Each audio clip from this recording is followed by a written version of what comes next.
홍성구의 뉴스 브리핑.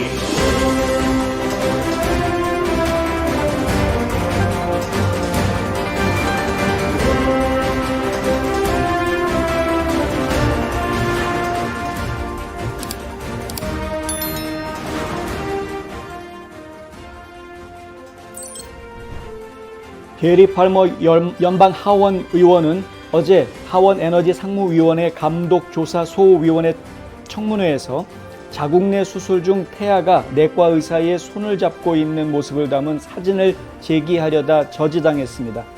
희망의 손으로 알려진 이 사진에 얽힌 이야기 잠시 뒤에 전해드립니다.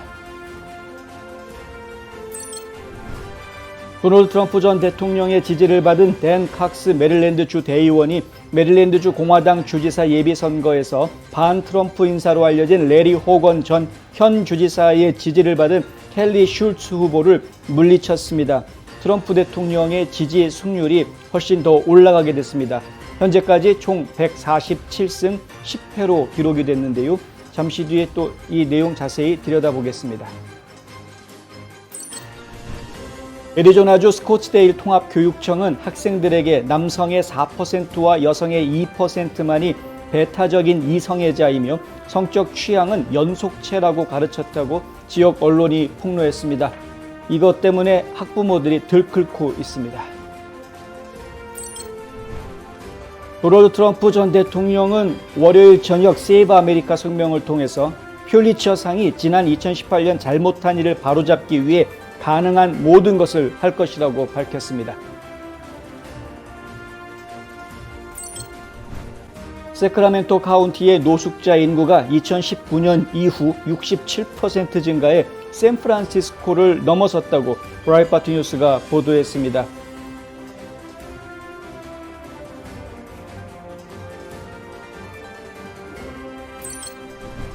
백악관은 이번 주 조 바이든 대통령이 곧 이른바 기후 비상사태를 선포할 것이라는 보도에 대해 이번 주에는 발생하지 않을 것이라는 답변을 내놓았습니다. 언젠가는 하기는 하겠다는 이야기로 보입니다. 브라이언 캠프 조지아 주지사는 오늘 텀 가든 조지아주 방위군과 티모시 정 SK 배터리 아메리카 CEO와 함께 리튬 이온 전기차 배터리 제조업체가 조지아 주 방위군의 전사들을 위한 직장 프로그램과 파트너십을 맺었다고 발표했습니다. 다른 사람들보다 군인 가족들을 우선적으로 채용하겠다라는 계획인데 이 소식도 잠시 뒤에 좀 자세히 전해드리겠습니다.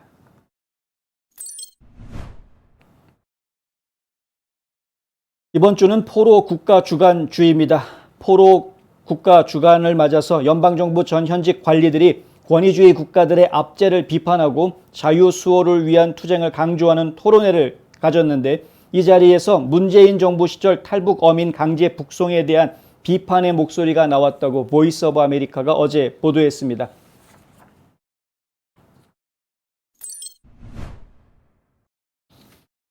트럼프 전 대통령이 오늘 세 자녀를 남긴 그의 첫 부인 이바나 트럼프의 장례식에 참석했습니다. 멜라니아 여사를 비롯해서 트럼프의 전 가족들이 이 장례식에 참석했습니다.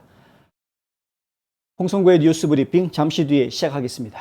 탈모 샴푸, 머릿결은 포기해야 되나? 더나 플러스 모르나? 66가지 자연 유래 성분과 영양 성분으로 힘있는 모발에 세정력, 머릿결, 두피 건강까지 빠짐없이 다 잡았다. 자연을 담은 탈모 샴푸, 더나 플러스. 더나 플러스 탈모 샴푸 미주 출시 기념 특별 세일 500ml 샴푸 2통과 앰플까지 89불. 가까운 판매처에서 만나세요. 잊지마! 공석 탈모엔 더 나나나. 수소수는 우리 체내의 활성산소를 줄여 항산화 및 노화 방지, 피부 미용, 독소 제거, 당뇨 및 면역력 개선 효과에 탁월합니다. 알카하이드로의 수소 알카리 이온 수기는 1100ppb 이상 수소를 함유하는 대한민국 최초 수소수 생성 특허를 보유하고 있으며 알카리 이온수를 생성하는 대한민국 의료기기 인증 제품입니다. 수소수 정수기 알카하이드로 404-989-2000번 404-989-2000번. 안녕하십니까, 홍성구 기자입니다. 저희가 오늘은 조금 늦게 시작했는데 제가 사정이 좀 있어서 하지만 또 열심히 한번 달려보겠습니다. 앞서서 예고해 드렸던 대로 이번 주에만은 저희가 럼블하고 페이스북을 통해서만 생중계를 해드리고 있습니다. 다음 주 월요일부터는 예전으로 돌아가서 유튜브, 럼블, 페이스북 세 군데 다 동시에 생중계 해드리게 되니까요. 염려해 주신 분들 감사하고, 아직도 유튜브에서 이번 주 방송이 못 나간다라는 걸 모르시는 분들이 상당히 많으신 것 같습니다. 주변에 이 방송을 공유해 주시고, 럼블에서는 럼블을 눌러주시면 도움이 되고요. 페이스북에서는 이 좋아요 클릭해 주시고 공유를 좀 해서 퍼뜨려 주시면 그러면 큰 도움이 되겠습니다. 공유해 주시고 도와주시는 분들께는 감사의 말씀 미리 드립니다. 오늘 첫 번째 소식은 게리 팔머 하원 의원에 대한 이야기인데요. 이 게리 팔머 하원 의원은 엘라바마주의 연방 하원 의원입니다. 근데 이 하원 의원이 어제 저녁이죠. 에너지 상무위원회 하원위원회 중에서 감독조사 소위원회의 청문회장에 나타났습니다. 청문회에서 무엇인가 미리 준비를 해두었던 사진을 보여주려고 했는데 그 사진이 바로 지금 보시는 이 사진입니다. 자세히 이 사진이 보이시는지 모르겠습니다만은 이게 지금 자궁이고요. 엄마의 태반이고요. 그리고 여기에 그 아이의 손이 보이시는지 모르겠습니다. 주먹을 쥐고 있는 손이 있죠. 근데 자세히 보시면은 이 손이 이 의사의 이 고무장갑을 낀 이 손을 잡고 있는 모습입니다. 정확하게 말씀드리면 의사의 가운데 손가락을 지금 잡고 있는 모습인데, 이 사진을 꺼내 들어서 보여주려고 하니까 바로 몇 초 안 돼서 바로 이 소위원회 위원장이 막습니다. 그 사진 보여주면 안 된다라고 막습니다. 소위원회 쪽에서 이 의원장이 하는 이야기는 뭐냐 하면 어떠한 증거 자료건 제출을 하기로 하고 사람들한테 보여주려고 하는 것들은 미리 소위원회에서 만장일치로 결정된 것만 보여주기로 했기 때문에 만장일치 결정이 안 된 자료를, 약속되지 않은 자료를 보여주는 것은 안 된다라는 것이 소위원장의 이야기였습니다. 근데 팔머 의원은 이 사진에 대해서 또 설명을 해주죠. 뭐냐면 이 사진은 1999년에 찍힌 사진이다. 이 사진 속의 주인공, 이 태아는 지금 태어나서 벌써 22살의 청년이 되어져 있다. 근데 이 사진은 태반에 있는 아기를 수술하는 겁니다. 엄마를 수술하는 게 아니고요.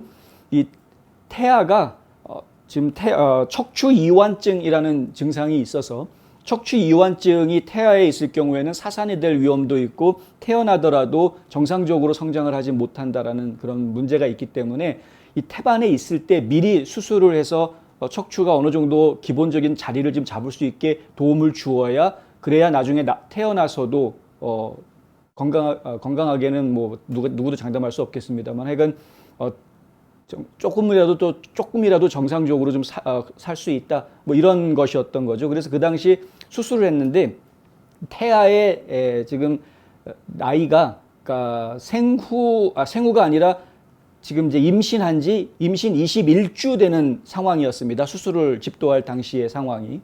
그 당시에 이것이 전 세계적인 화제가 됐었고요. 24주는 지나야 아이가 나와도 인큐베이터에서 크더라도 클 수 있다라는 이야기가 있었는데, 아예 아이를 생산을 하고 수술하는 것도 아니고 그냥 뱃속에 있는 태아를 바로 수술을 하는 것이어서 21주밖에 되지 않은 상당히 화제가 됐었는데, 그때 당시에 USA 투데이의 사진 기자가 워낙에 이제 세계적인 사건이니까 이 현장을 취재하러 가서 현장에서 사진을 찍다가 찍힌 사진입니다. 아주 순식간에 벌어진 일이라는 이야기가 나오고 있습니다만, 이제 이런 사진에 대한 설명을 좀 간단하게 하려고 합니다. 그랬더니 여전히 또 이 소위원회의 위원장이 그 설명하는 것들 가로막습니다. 가로막으면서 그거는 기록에서 지워달라. 이 기록들은 우리 회의에서 다 지워달라라고 요청을 하고, 심지어는 이제 이 팔머 의원한테는 당신은 서스펜드 된다라는, 정직당할 것이다라는 이야기도 하고, 직원들이 그거 보여주지 못하게 하라고 아주 엄포를 놓는 그런 모습들을 보여줍니다. 다이애나 디게티라는 의원이 그렇게 이야기를 했는데, 이 소위원장을 맡고 있는 다이애나 디게티는 민주당 의원이고요. 콜로라도주의 연방 하원 의원입니다. 팔머 의원은 위원장이 하는 이야기, 위원장의 결정이니까 일단은 공손하게 받아들였습니다. 디게티 의원은 뭐라고 이야기하냐면 이것은 합의된 것도 아니고 근거도 없다라고까지 이야기를 합니다. 그런데 이후에 설명드리겠지만 근거가 아주 명확한 사진이었습니다. 이것을 전시하는 것 허락하지 않을 것이고 기록에 제출되는 것도 허락하지 않을 것이다 라고 위원장은 이야기했고요. 팔머는 수술 중인 아기가 자궁 내 수술 중에 수술을 하는 의사의 손가락을 잡는 사진을 보여주고 싶었다. 그런데 그걸 보여주려고 하지 않는 당신들의 태도는 전혀 놀랍지 않다. No wonder라는 이야기를 합니다. 당신들이 그럴 줄 알았다라는 거죠. 저 사진은 1999년에 찍었다. 그 사진을 보지 못했기 때문에 나는 그것이 무엇인지 논평할 수 없다라고 소 위원장은 또 맞받아칩니다. 그러니까 나는 모르는 사진이다. 이런 거죠. 그리고 저 젠틀맨, 이제 팔머 의원을 가르치면서 저 신사부는 그것을 대다수의 사람들과 공유하지 않기로 했었다. 근데 왜 이걸 보여주느냐 이제 와서 막 이제 화까지 냈습니다. 팔머 의원은 민주당의 급진적 낙태 입장을 한탄하기 위해 소셜미디어에다가 공청회 회의실 안에서는 못 보여주게 하고 말도 못하게 하고 기록에도 다 삭제하겠다고 엄포를 놓으니까 소셜미디어에다가 이야기하면서 나는 단지 태어나지 않은 아이의 인간성, 휴머니티, 그도 인간이다 이거죠. 이 아이도 인간이다. 아직 21주밖에 안 됐지만 하지만 자신을 수술해주는 의사의 손가락을 잡을 정도로 인간적인 모습을 보여주고 있다라는 그런 이야기를 하고 싶었다라는 이야기를 소셜미디어에 올려놓습니다. 팔머 의원은 이런 말도 합니다. 민주당은 낙태를 추진하는 과정에서 너무 급진적이어서 지금 내 아이의 인간성을 보여주는 자궁 내 수술 사진을 보는 것조차도 거부한다. 아까 그 디게티 위원장이 이야기하는 것처럼 그거는 어떠한 근거도 없다. 이런 식으로 얘기를 했는데 근거가 없기는 왜 없습니까? 그리고 이 사진을 찍은 촬영 기사 USA 투데이 기자였습니다. 이 사진은 1999년 8월 19일에 촬영이 됐는데 아기가 태어난 거는 12월 2일에 태어납니다. 다행히 수술이 성공적으로 끝났고 아기가 잘 태어났고요. 지금은 22살의 청년으로 성장을 했습니다. 그 과정에서도 굉장히 여러 번 화제가 됐었는데 이건 이제 어릴 적 모습들인데요. 이 아기가 아니고 이 아기를 안고 있는 이 소년이 바로 화제의 주인공 좀 전에 사진에서 보신 태반 속에서 손을 내밀어 가지고 의사 손가락을 잡았던 바로 그 태아였던 아기가 지금 컸고 그 이후에 이 부모들은 한 명의 아이를 더 낳았습니다. 그래서 동생도 보게 됐고요. 그리고 지금 이 학창 시절에는 비록 하반신을 쓸 수 없는 상황이 돼서 휠체어를 타고 다니는 상황이 되긴 했지만 그래도 지금 건강하게 커서 이렇게 이제 장애인 농구 해가지고 트로피까지 받는 그런 모습들도 화제가 돼서 나왔다. 이 사진이 일부에서는 믿을 수 없는 사진이다라는 이야기들을 합니다. 뭐냐면 실제로 1999년 이 일이 있었는데 워낙에 화제가 되고 아이가 실제로 그의 말에 태어나니까 이게 그 이후에 몇 년에 걸쳐서 화제가 계속 이어졌는데 2000년도에 이 수술을 했던 의사분하고 인터뷰를 합니다. USA 투데이가 역시 인터뷰를 하는데 왜냐하면 이 사진이 공개되고 된 이후에 낙태 찬성 운동을 하는 운동가들 사이에 굉장히 큰 반발이 벌어졌습니다. 친생명 운동하는 분들, 그러니까 낙태를 반대하는 분들한테는 굉장히 큰 환영을 받았습니다. 그런데 반대로 낙태를 찬성하는 사람들한테는 엄청난 공격을 받았던 것이죠. 이런 끔찍한 사진 어쩌고 저쩌고 이런 걸 왜 올리느냐, 과학적인 근거가 있니 없니 별의별 얘기가 다 나왔는데 USA 투데이에서 2000년 5월 2일자 기사에 보면은 이 수술을 집도했던 브루너 박사가 이런 말을 합니다. 그 아이가 손을 뻗은 게 아니었다. 그 아기는 마취 상태였다. 그 아기는 무슨 일이 벌어지는지 알지 못했다라는 인터뷰를 내놓습니다. 왜냐하면 산모뿐만이 아니라 태아의 척추술이었기 때문에 태아도 마취를 한 상태였다라는 것이죠. 그러니까 이제 산모 태아 다 마취해 놓은 상태였고 이렇게 태반을 꺼내서 지금 거기에 구멍을 뚫어가지고 구멍 안으로 이제 넣어서 집도를 하는 이런 수술이었던 겁니다. 그런데 실제로 현장에서 벌어졌던 일은 눈 깜짝하는 사이에 그 구멍을 삐집고 손이 튀어나왔고요. 그 튀어나온 손을 의사가 가가지고 손가락으로 건드리니까 그 손이 이 지금 사진처럼 의사의 손가락을 붙잡은 거고요. 그 의사가 그 손을 흔들었는데도 불구하고 이 아이는 그 손을 놓지 않고 계속 붙들고 있었던 그런 상황이었습니다. 이 사진을 촬영한 마이클 클렌지는 자신의 웹사이트에다가 이렇게 기록하고 있습니다. 의사가 필름의 속도를 묻자 눈가에서 자궁이 흔들리는 것을 보았지만 근처에는 누구의 손도 있지 않았다. 안에서부터 흔들리고 있었다. 갑자기 팔 전체가 구멍 밖으로 밀치고 나왔다가 약간 손이 보일 때까지 뒤로 쑥 다시 들어갔다. 의사가 손을 뻗어 그 손을, 아기의 손을 들어 올리자 반응이 나타나 의사의 손가락을 쥐었다. 힘을 시험하듯 의사는 작은 주먹을 흔들었다. 사무엘은 손가락을 쥐었다. 이 태아의 이름이 사무엘입니다. 나중에 이제 태어났을 때 사무엘이라는 이름을 줘주는데, 사무엘은 버텼다. 이제 손을 놓지 않고 잡고 있었다라는 거죠. 나는 사진을 찍었다. 와우. 너무 순식간에 일어난 일이라 내 옆에 있던 간호사가 무슨 일이에요? 라고 물어보았다.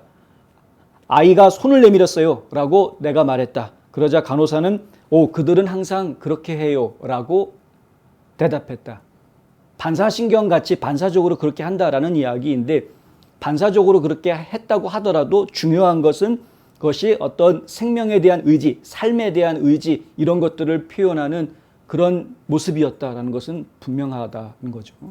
그러니까 뭘 알겠습니까마는 태아가, 근데 자신을 수술해주는 의사의 손을 쥐고 살아야 되겠다라는 그 메시지를, 나는 살아야 되겠다라는 그 강한 생명에 대한 메시지를 사람들에게 전해주었는데, 그 수술실에 있었던 의사와 간호사와 사진가에게만 그러한 메시지가 전해진 것이 아니라 이 사진을 통해서 전 세계에 있는 사람들한테 이 메시지가 전해졌던 것이 팩트입니다.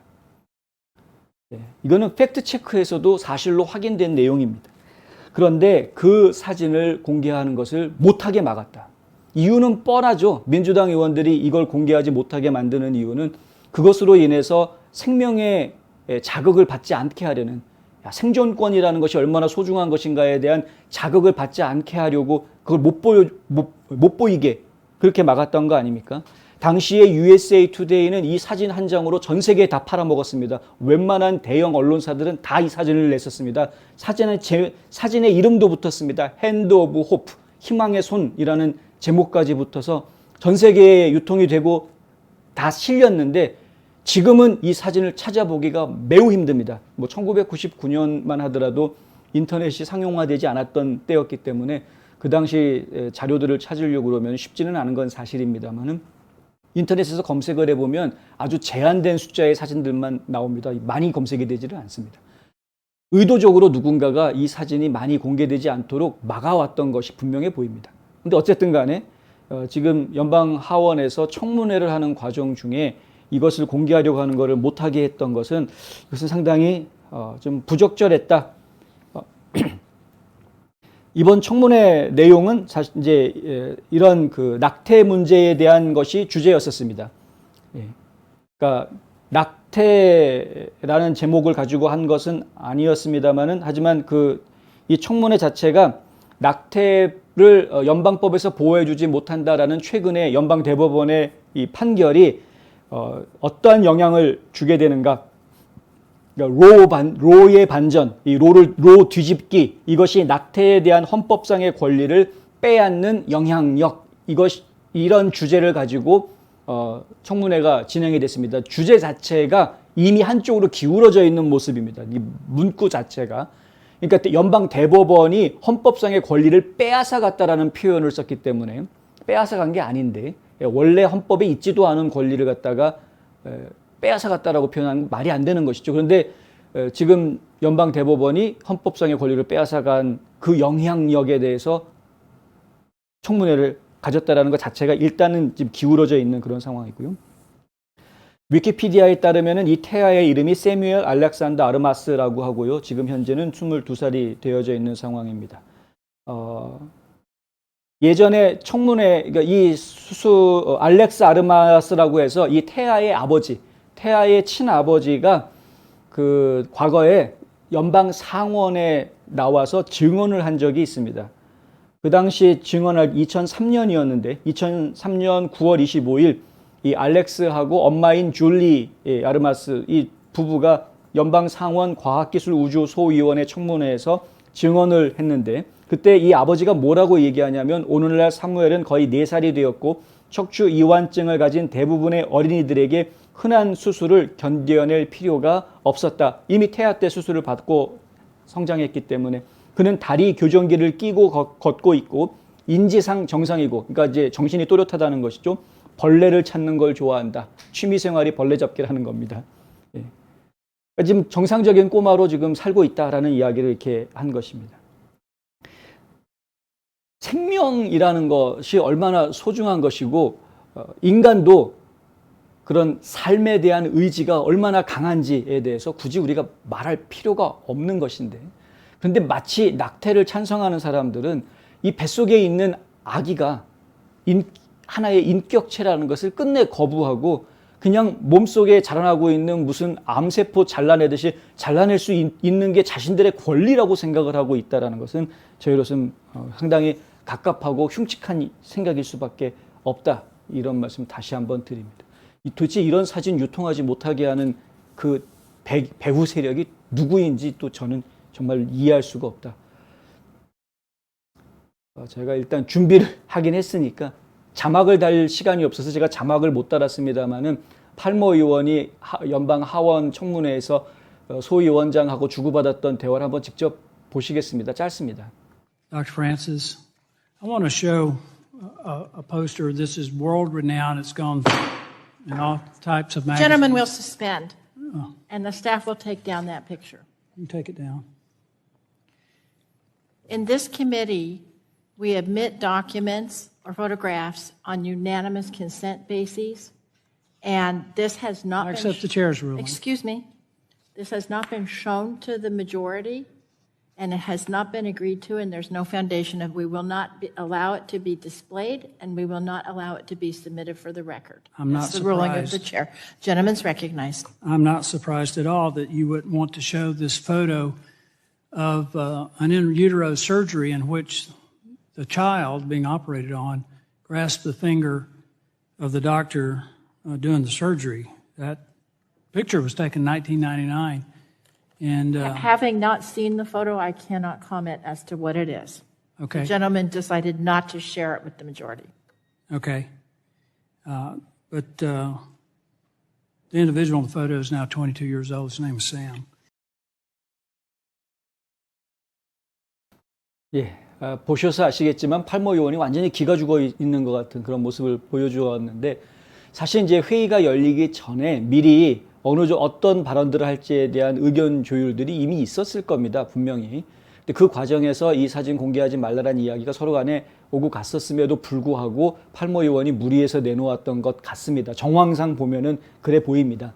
그렇기 때문에 팔머 의원이 그렇게 강하게 어필을 하지 못하는 모습을 보이기는 했지만 하지만 중요한 것은 저희가 이러한 것을 통해 보건대 의회를 장악하고 있는 다수당 위치에 있는 민주당이 자기네 마음대로 지금 의회 청문회라는 것을 활동을 자기네 마음대로 지금 막 하고 있다라는 독재자들처럼 자기네들이 의도한 방향으로만 무조건 내용을 채워서 밀고 가려고 하는 이러한 회개망측한 모습들을 지금 보여주고 있다. 이 조그만 소위원회에서도 이런 일들이 벌어지고 있으니 뭐 지금 특별위원회랍시고 1월 6일 특별위원회 하고 있는 건 말할 것도 없는 거죠.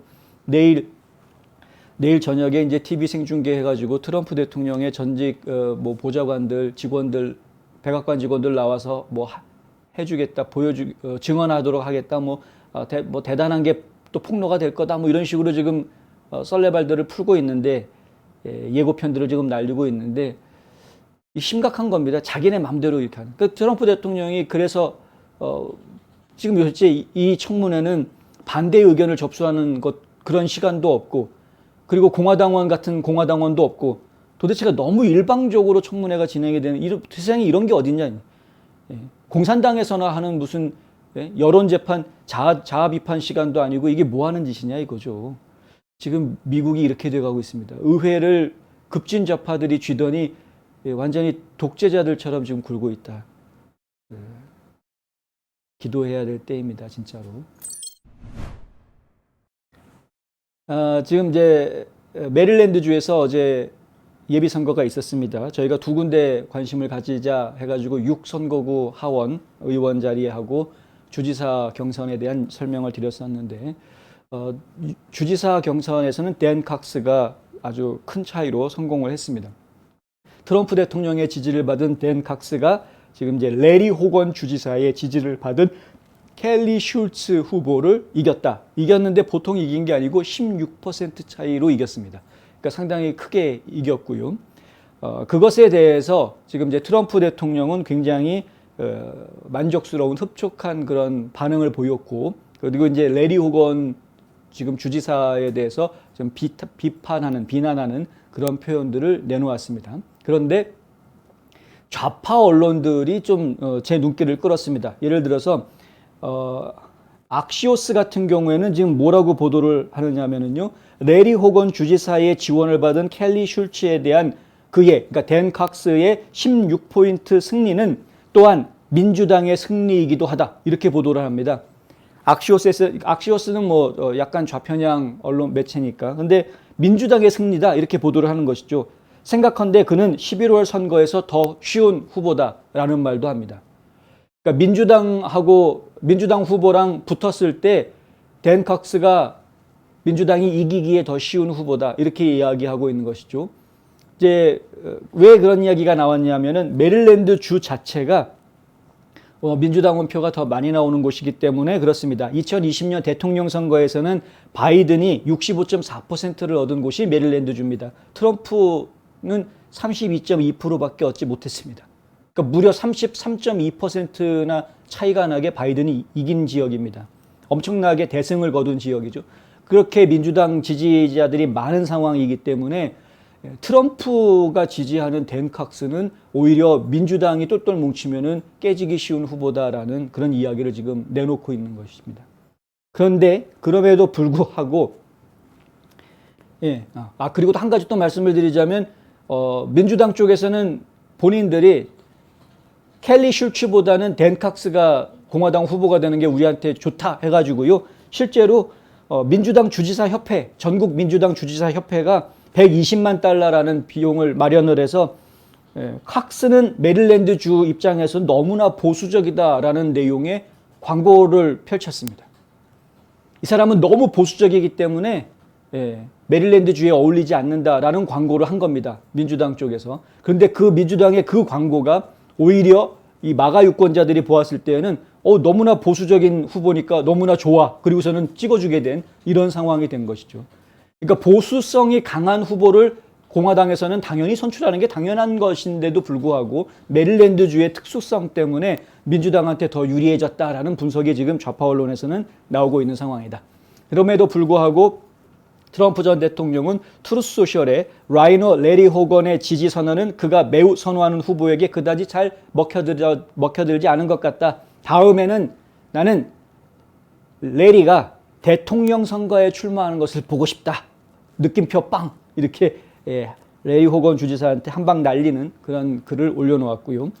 한편 민주당 주지사 후보는 우편 투표가 개표되기까지 기다려야 되는 그런 상황으로 접전을 벌이는 모습을 보였다고 합니다.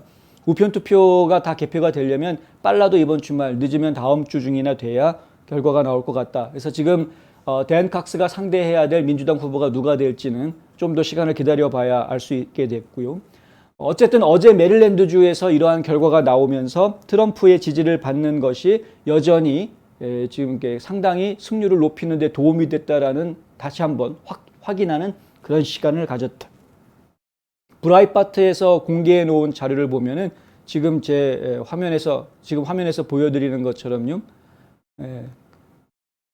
이렇습니다. 그러니까 뭐 텍사스 33명 지지했는데 다 이겼고, 인디애나주 6명 지지했는데 다 이겼고, 오하이오 16명, 웨스트버지니아 2, 켄터키 6, 펜실베니아 8, 엘라바마 6, 아칸소 5, 주르륵 22개 주에서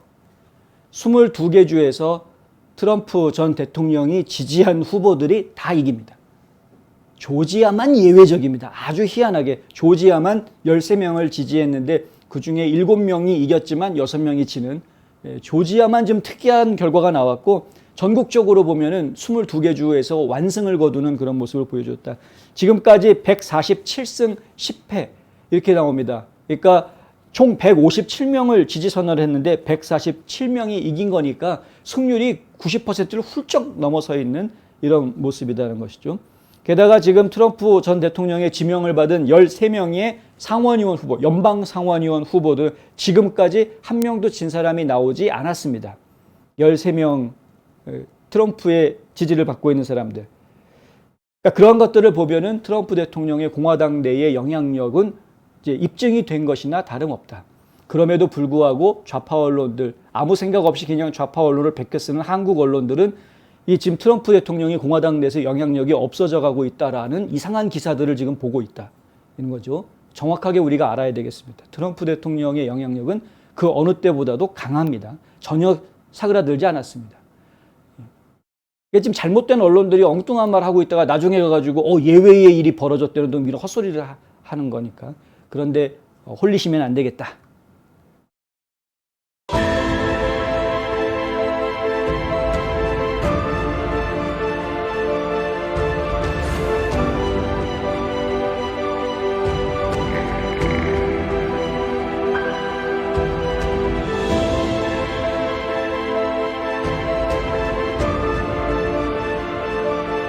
저 안드레스 투자의 답을 드리겠습니다.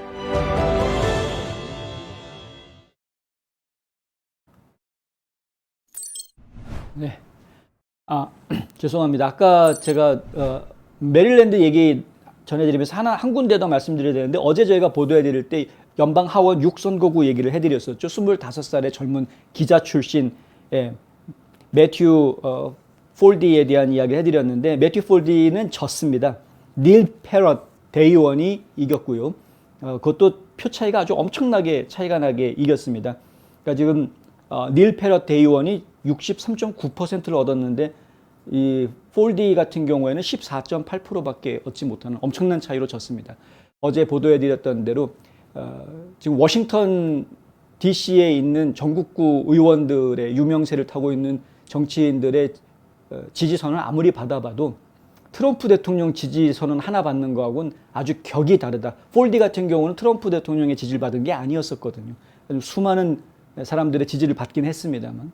그러니까 이게 유명 정치인들의 지지 아무리 받아봐야 영향력이 별로 없는데 트럼프 대통령의 지지 선언은 유독 영향력이 강하다라는 부분. 이것도 사실 어제 메릴랜드 예비선거에서 한 번 더 확인이 된 셈이다. 이런 거죠.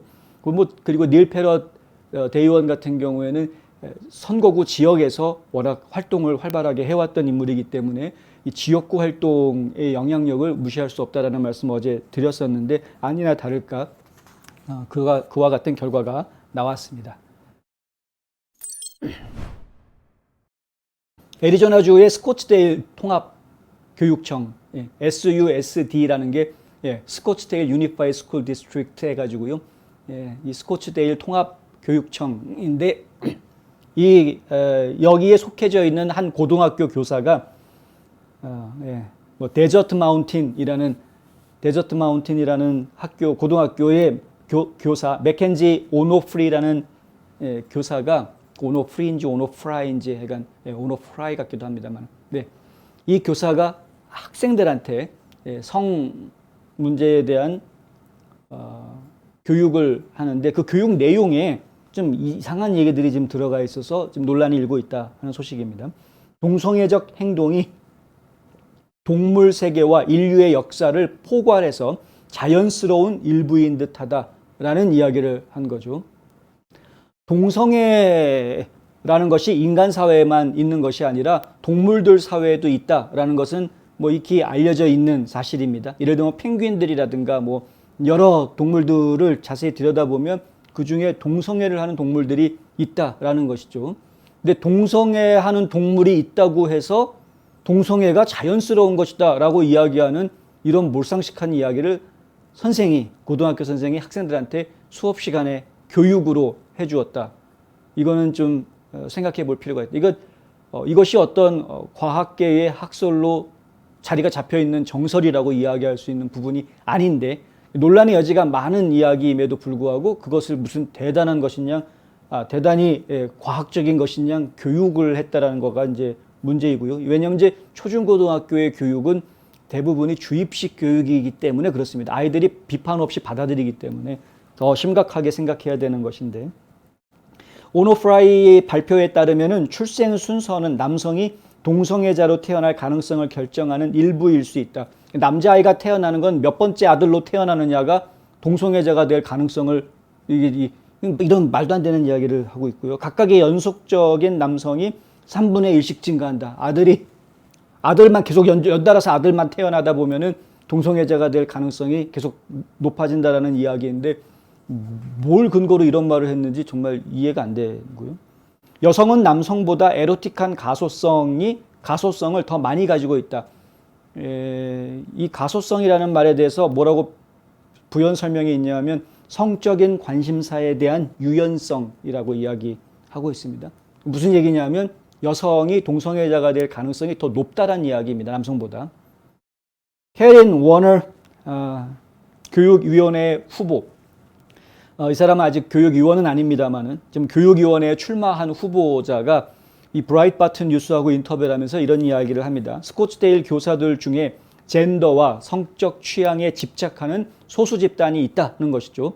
소수의 학생들이 이러한 유형의 행동으로부터 이익을 얻을 수 있을지는 모르겠으나 대다수의 학생들에게 야기되는 피해, 불안, 혼란, 이것들은 매우 큰 문제다라고 지적합니다. 그러니까 이제 내가 혹시 내가 LGBTQ가 아닐까라고 생각하는 학생들한테는 교사가 가르쳐주는 이런 내용들이 너무나 반갑겠죠.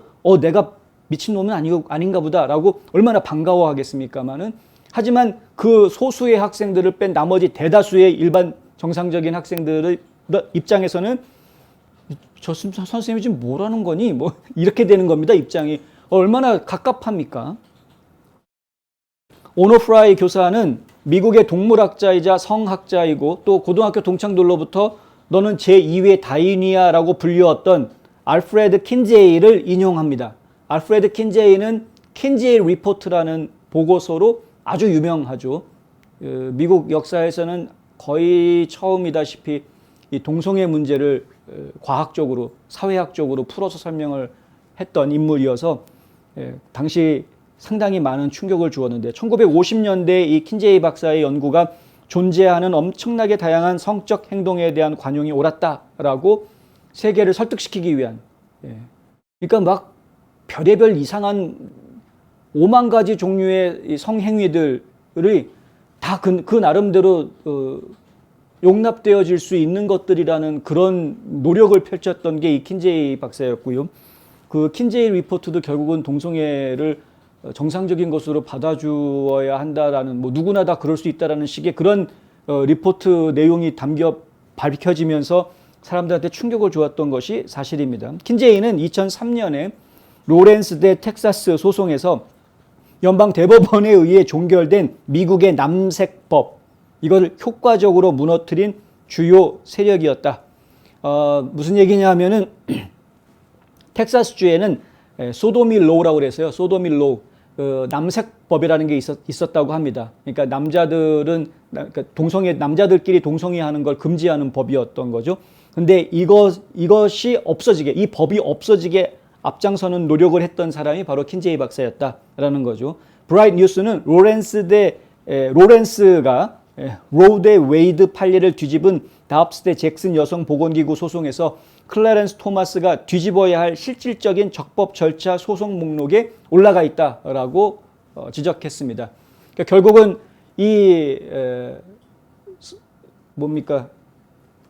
스코츠데일 교육청 산하에 있었던 한 고등학교의 교사가 아이들한테 가르칠 때 인용했었던 게 바로 킨제이 박사의 이야기였는데, 이 킨제이 박사가 영향을 주어서 텍사스 주에서는 이 남색법이라는 게 실제로 없어지는 이런 상황이 벌어지게 됐는데, 클라렌스 토마스 대법관은 지금 로 vs 웨이드 뒤집는 연방 판례를 내놓으면서 거기에 지금 이제 신경 써야 될 또 다른 블랙리스트들을 이제 쭉 이야기하는 것 중에 바로 이 로렌스 소송건이 있었다, 로렌스 판례가 있었다라는 것이죠. 바꿔서 이야기하자 그러면은 이 텍사스에서 없어졌던 남색법을 다시 부활시킬 수도 있겠다라는 생각이 좀 드는 부분이고, 근데 이러한 것들 때문에 LGBTQ 커뮤니티에서 클래런스 토마스 대법관 탄핵해야 된다라고 막 주장하고 나오는 이런 문제들이 지금 벌어지고 있는 거고, 뭐 이렇게 연결되고 있는 것이고요. 애리조나 데일리 인디펜던트라는 지역 매체에 따르면 오노 프라이, 그리고 데저트 마운틴 교장의 리사 허시, 그리고 이 교육청의 교육감인 스콧 맨젤, 그리고 이 교육청의 교육위원회 사람들은 성교육 자료에 관한 주법을 따르지 않았다라고 지적을 합니다. 주법에 보면은 분명히 성교육과 관련한 자료들은 미리 의견 수렴 기간을 가지게 돼 있습니다. 다 공지하게, 외부에 다 공지하게 돼 있고, 그리고 의견 수렴 기간을 거쳐서 학부모들의 동의를 얻어야 되는 것이고요. 그리고 교육위원회에서 이 성교육 커리큘럼 내용에 대해서 승인을 해 주어야, 이런 과정들을 다 거쳐야 그래야 교육에 들어갈 수 있다라는 것인데, 그러한 일체의 과정을 거치지 않았다는 겁니다. 심지어 이 학교에 다니고 있는 학생의 한 부모가 이 사실을 알고 학교 교장한테 연락을 취했습니다. 커리큘럼 좀 보여달라. 애리조나주 같은 경우에도 학부모 권리장전이 통과가 돼 있는 걸로 저희가 알고 있습니다. 그러니까 학부모들이 그런 걸 요구할 수 있는 권리가 있죠. 그럼에도 불구하고 이 교장이 거부했습니다. 이유가 뭐냐? 그 자료를 요청한 학부모의 자녀가 이 수업을 듣지 않았다는 겁니다. 당신 자녀가 그 수업을 듣지 않는다면 당신이 거기에 대해서 염려할 필요 없다. 이것이 이 학교 교장이 학부모한테 보내준 답변입니다. 황당하죠? 교육을 지키는 부모들이라는 단체가 있는데, 이 단체의 니콜 릴리 회장은 브라이트바트 뉴스하고 인터뷰하면서 이런 말을 합니다. 이런 수업 계획이 밝혀졌을 때 스코츠데일 학부모들이 자녀 교육의 질에 불만을 갖는 것은 놀랄 일이 아니다. 그 지역은 기껏해야 가족들과 투명하게 지내지 못하고 있고, 최악의 경우 그들을 적극적으로 방해하고 있다. 이런 종류의 프로그램이 비공개로 진행된다는 사실, 그리고 가족들이 요청하면 거절한다라는 사실은 왜 가족들이 자녀들의 요구에 더 잘 맞는 대안을 찾기 위해 공립학교 시스템을 회피하는지에 대한 또 다른 요소일 뿐이다. 요구해도 안 보여주고, 지금 보여달라고 얘기해도 안 보여주고, 아예 처음부터 학부모들한테 비밀로 하고 이러한 수업을 강행한 이런 시스템들, 이게 더군다나 공립학교에서 이런 일이 벌어지고 있기 때문에, 그래서 학부모들이 지금 공립학교 못 믿겠다고 다 사립학교로 보내거나 홈스쿨링 하거나 이런 식으로 공립학교를 회피하는 이유가 이래서 이러는 거다라고 이 교육을 지키는 학부모들이라는 단체의 회장은 이야기하고 있는 상황이다. 심각합니다. 학교에서 지금 이 문제뿐만, 이건 고등학교인데도 불구하고 이런 문제뿐만이 아니고요. 실제로 학교에서 아이들의 성과 관련한 여러 가지 클럽 활동이라든가 뭐 교육 커리큘럼이라든가 이런 것들을 부모들한테 그대로 공개하지 않고 비밀리에, 심지어는 학생이 와서 카운셀러한테 상담을 받으면서 아무래도 저는 성 정체성 때문에 좀 고민이 있다라는 상담을 받으면 그 상담을 받은 카운셀러가 학부모한테 연락해가지고 같이 서로 협력해주고 도와주어야 또 그래도 될까 말까 한 판에 일체 성과 관련한 문제는 부모하고는 모든 걸 다 비밀로 하고 연락을 안 해준다라는 것이죠. 그게 지금 팔리스입니다. 정책입니다. 학교들의. 과연 우리 아이들을 학교에 보낼 수 있을지 안심하고 걱정되는 이야기. 트럼프 대통령은 이제 퓰리처상 때문에 한번 또 뿔이 났는데, 퓰리처 위원회에서 이사회에서 얼마 전에 발표가 있었습니다. 한 2, 3일 된 것 같은데요. 뉴욕타임즈하고 워싱턴 포스트한테 퓰리처상을 주었었는데, 2018년도에 퓰리처상을 주었었는데, 그 주었던 내용이 뭐였냐면 러시아 담합설 때문이었습니다. 그러니까 러시아하고 트럼프 대통령이 2016년도 선거를 할 때 러시아가 미국 대통령 선거에 개입할 수 있게끔 러시아와 트럼프 선거 캠프 간에 담합이 있었다. 힐러리 클린턴 선거 캠프 측에서 이러한 내용들을 언론에다가 뿌려가지고 공론화됐었던 그런 것이죠. 그리고 우리가 알고 있지만 그 내용은 실제로는 사실이 아니었다. 수사가 벌어졌습니다. 수사가 벌어져서 2년간의 수사가 진행이 된 뒤에 뮬러 특검이 내린 결론은 기소할 만한 내용이 없다였고요.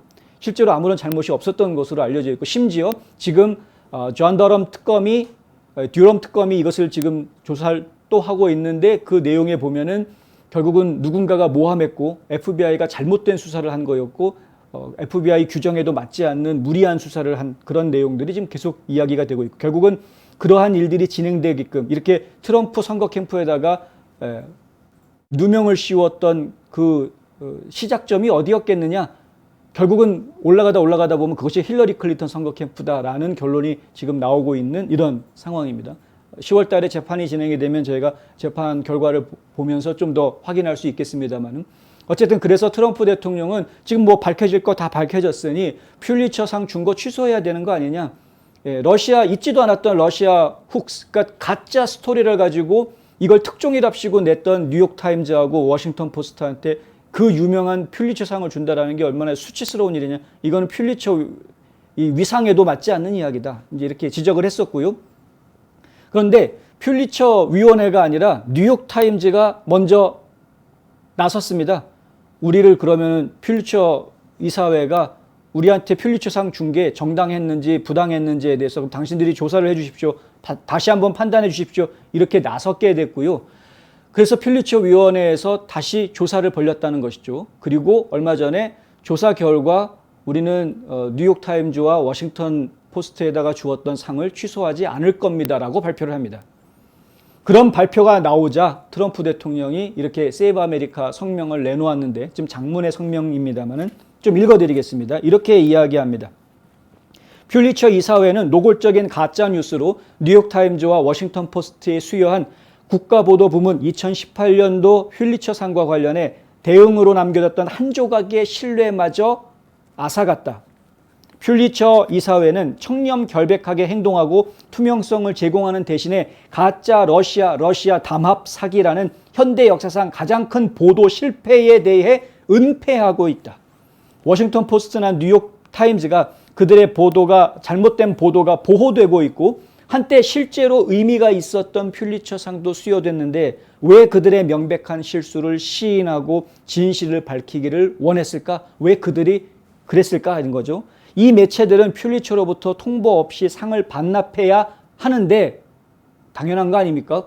우리가 상을 반납해야 됩니까? 이걸 왜 물어봅니까? 창피할 텐데 정말 시샘말로 쪽팔리는 일인데 가짜 뉴스 써가지고 지금 상 받은 거 아닙니까? 그러면 가짜 뉴스 써가지고 상 받았는데 그러면은 이거 창피해서라도 조용히 반납을 했어야 이게 도리인 것인데 그것이 명예롭게 할 일이었었다라고 트럼프 대통령은 성명에 이야기하고요. 뉴욕타임즈와 워싱턴 포스트가 가능한 퓰리처상을 받을 수 있는 유일한 방법은 삐뚤어진 힐러리 클린턴 DNC, 그러니까 전국 민주당 의원회 그리고 일부 하층민 민주당에 의해 창조되고 유포되는 거짓 이야기를 저지르는 데 도움을 준 것에 대한 새로운 범주에 들어가는 것이다. 뉴욕타임즈가 이런 가짜 뉴스 소스들을 파헤치면 그제서야 진짜 퓰리처상을 받을 수 있는 거다 이렇게 이야기하는 겁니다. 진실은 2018년 퓰리처상이 단지 정치적 허위 정보, 즉 우리가 알고 있는 허위 정보를 외국 공작원과 내 정적들에 의해 조작된 것이라고 보도한 것에 대해 수여됐다는 것이다. 만약 퓰리처상이 거짓되고 진보적인 정치 선전을 노골적으로 인정하는 것이 됐다면 퓰리처 위원회는 그저 그렇게 말해야 했다는 거죠. 대신 그들이 생각하는 독립적인 수사를 비밀의 베일 속에 감추기 때문에 대중은 진실을 알 수가 없다. 퓰리처 위원회는 자신들이 뭔가 조사를 했다고 말은 했으나 그 조사를 어떻게 했고 그 조사 내용이 무엇인지 그리고 조사 결과가 어땠는지에 대해서는 일체 얘기를 안 했습니다. 그렇기 때문에 그냥 말로만 우리가 조사해 봤는데 상 취소 안 할 겁니다. 이렇게만 얘기하면 우리 국민들은 알 도리가 없는 거죠. 도대체 무슨 얘기를 한 거, 무슨 조사를 했다는 건지. 트럼프 전 대통령은 마지막으로 이렇게 말합니다. 나는 2018년 퓰리처상이 초래한 잘못을 바로잡기 위해 가능한 모든 것을 할 것이며 또한 정당한 절차도 없고 반대 신문도 없으며 진정한 공화당원도 없고 정당성도 없는 1월 6일 안 특별위원회에 의해 행해진 잘못된 일을 바로잡기 위해 가능한 모든 것을 계속할 것이다. 이것은 우리나라에서 전에 볼 수 없었던 가장 높은 수준의 마녀 사냥이다. 성명은 이렇게 끝납니다. 그 말 그대로입니다. 해도 너무하다. 뭐 이렇게 트럼프를 못 잡아먹어서 안달들이냐. 하루 이틀도 아니고 지금 벌써 횟수로 7년째입니다. 7년째. 언론들이 트럼프 못 잡아먹어서 안달을 피고 있는 게 심각합니다. 심각해. 네. 절세의 지혜를 나눠드립니다. 이상회계법인. 고객과 직원을 지켜주는 스니즈가드. 지금 주문하세요. 베너앤프린트. 한 곳에서 시작되는 안정된 미래. 선우앤선우 종합보험. 깨끗한 물로 샤워하세요. 알카 하이드로 정수 필터 샤워기.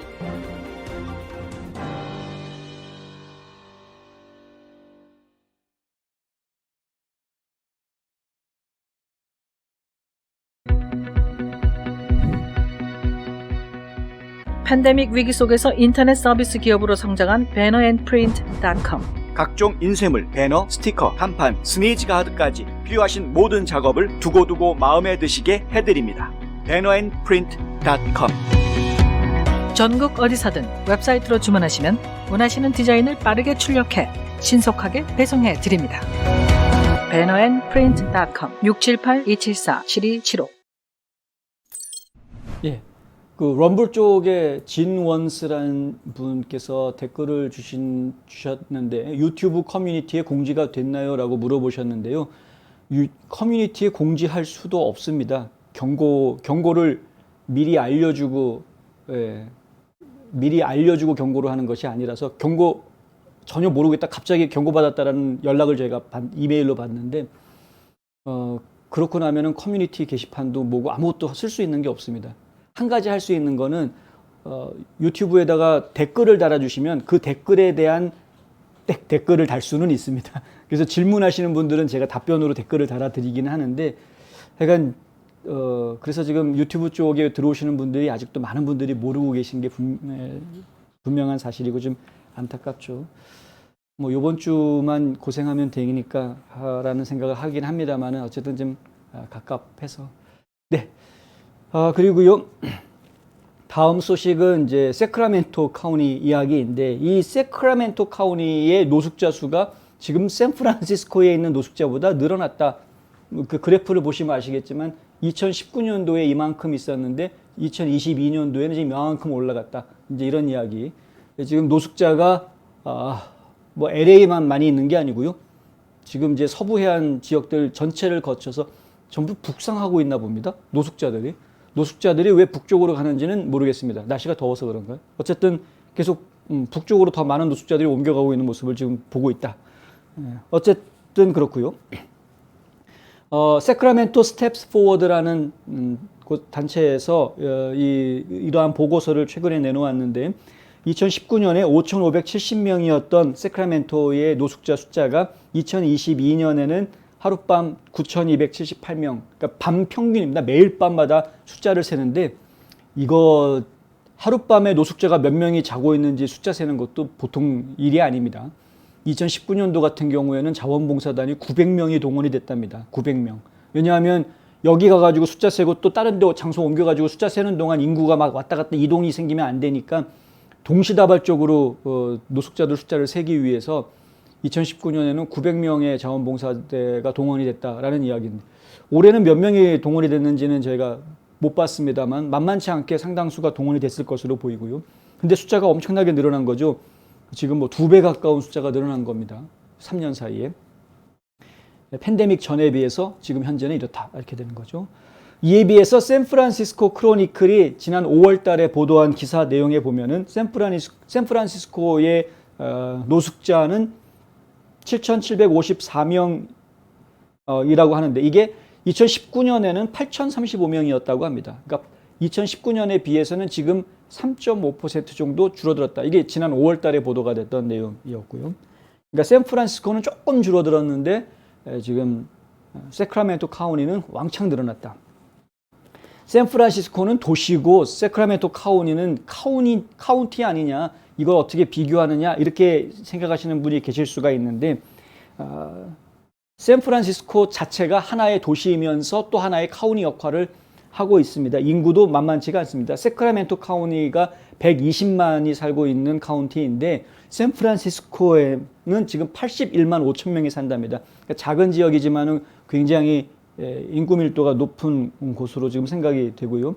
그래서 1인당 인구 비율로 따져 보아도 지금 세크라멘토가 훨씬 더 많다는 1인당 인구 비율로 따지면은 세크라멘토보다는 샌프란시스코가 아직도 많은 것이다. 이렇게 나오는군요. 인구 1만 명당 세크라멘토에서는 59명의 노숙자가 있는 것인데 샌프란시스코는 인구 1만 명당 89명의 노숙자가 있는 그런 상황이다. 이렇게 지금 집계가 되고 있습니다. 어쨌든 지금 LA도 그렇고 샌프란도 그렇고 세크라멘토도 그렇고 지금 난리도 아니죠. 지금 노숙자들 때문에 하와이로 갈 수 없어서 다 서부의 한쪽에서 지금 머물고 있는 건지도 모르겠습니다. 원래 노숙자들의 천국은 하와이로 알려져 있는데 누구나 다 하와이에 가길 꿈꾼다고 합니다. 노숙자들이. 그냥 뭐 들은 얘기입니다. 사실인지 아닌지는 모르지만. 근데 지금 팬데믹 때문에 비행기를 타는 게 만만치가 않으니까 지금 그래서 샌프란시스코에 지금 계속 머물러 있는 게 아닌가. 샌프란이 아니라 저 캘리포니아 지역에 계속 머무를 수밖에 없는 거 아닌가라는 생각이 좀 들기는 하는데요. 어쨌든 그렇고요. 세크라멘토 카운티에서 있는 9,278명의 노숙자들 중에서 무려 72%가 집이 없답니다. 집이 없답니다. 뭐 텐트 아니면 차, 방수포, 다리 밑, 버려진 건물, 도시 온난화 센터 뭐 이런 공공시설 뭐 이런 것들 속에 들어가서 거기에서 지금 잠을 자고 있는 뭐 이런 상황이라고 하고요. 그나마 이제 뭐 비상 대피소라든가 호텔이나 모텔에서 노숙자들을 위한 프로그램을 운영해서 거기에 이제 머무는 사람이라든가 혹은 이제 과도기 주택이라 가지고 쉘터가 제공이 되어 주어서 그 바람막이가 있는 집에 들어가서 그래도 잠을 자는 그런 노숙자들은 28% 정도 해당이 된다. 이런 집계가 나와 있습니다.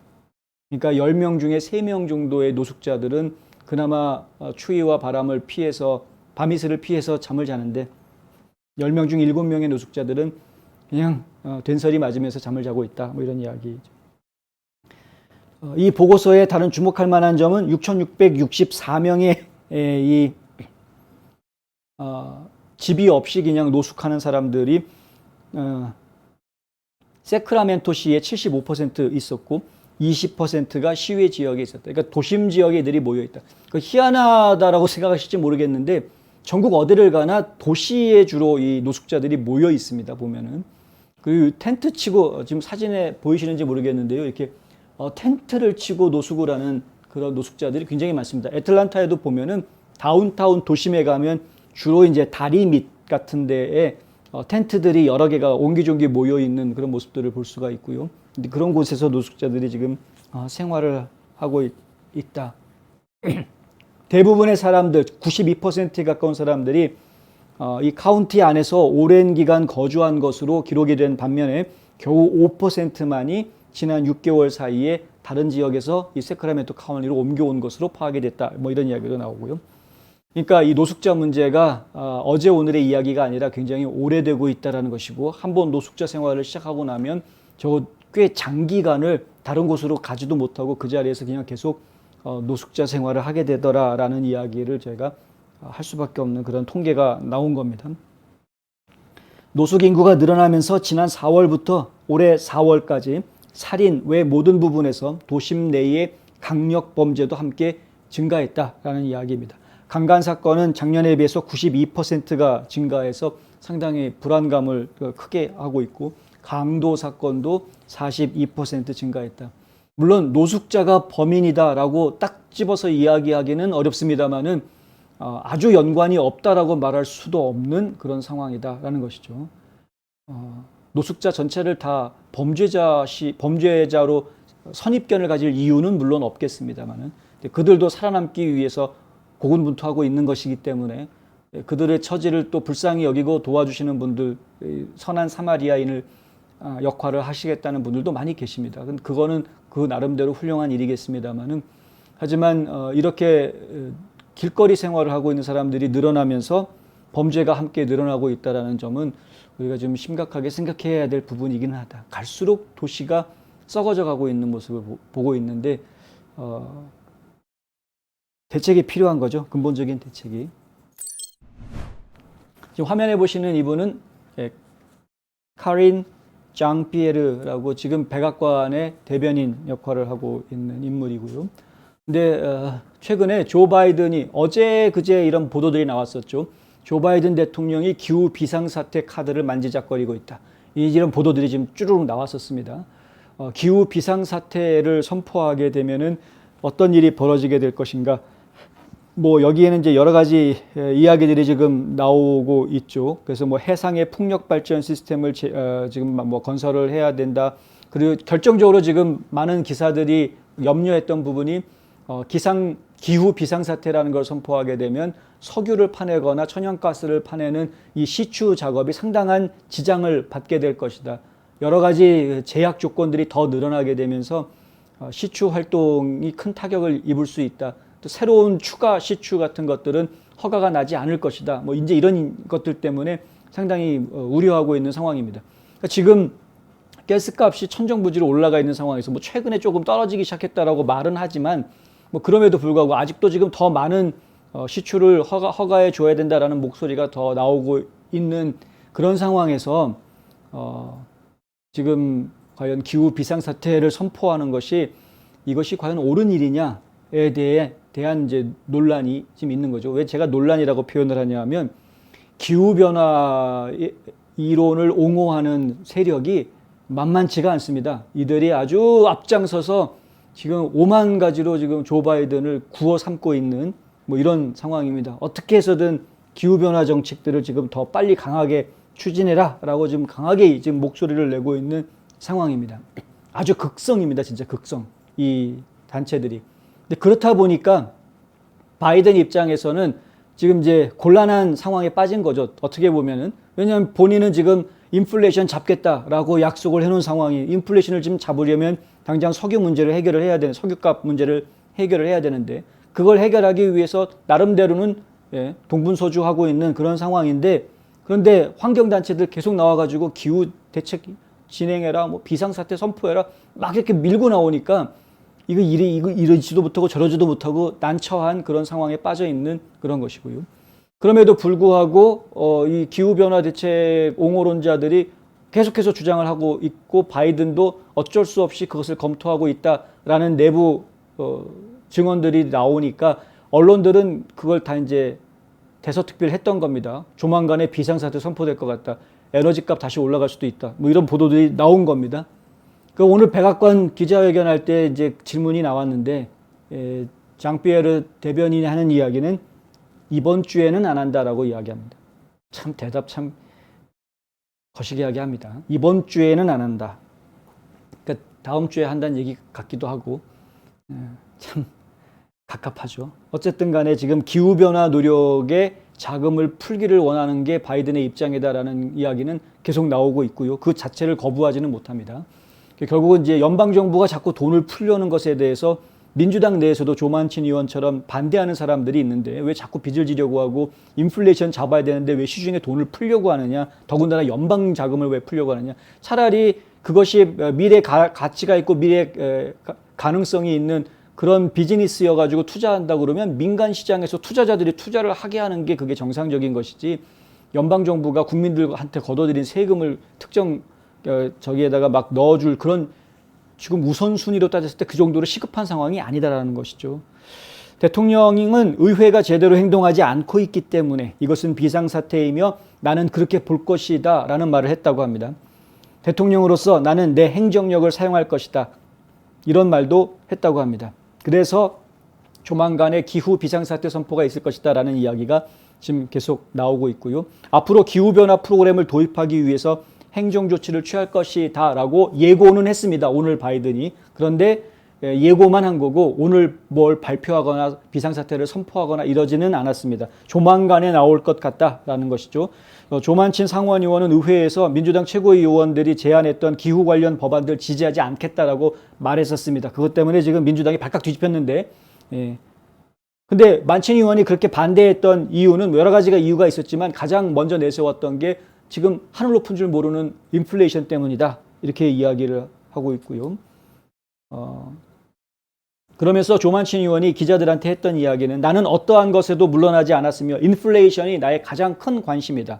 에너지, 우리가 가져야 할 것이긴 한데 그리고 우리는 걸으면서 껌을 씹을 수 있고 앞으로 나아갈 길을 찾을 수 있고 좋은 대화와 좋은 대화를 나눌 수 있다. 이런 이야기들을 했다는 거죠. 그러니까 얼마든지 나를 설득시켜봐라 그러면은 내가 대화를 통해서 해결할 방안을 찾아보자.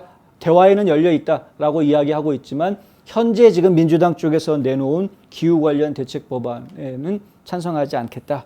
이렇게 이야기하고 있다는 것이고요. 공화당의 존 바라소 상원 의원은 오늘 팍스뉴스하고 인터뷰에서 바이든은 극단주의자들에게 신세를 지고 있으며 미국 국민들과 접촉하지 않고 있다. 미국을 괴롭히고 있는 수많은 위기들이 있다. 그는 대통령은 기후 극단주의자들에게 신세를 지고 있다라고 이야기합니다.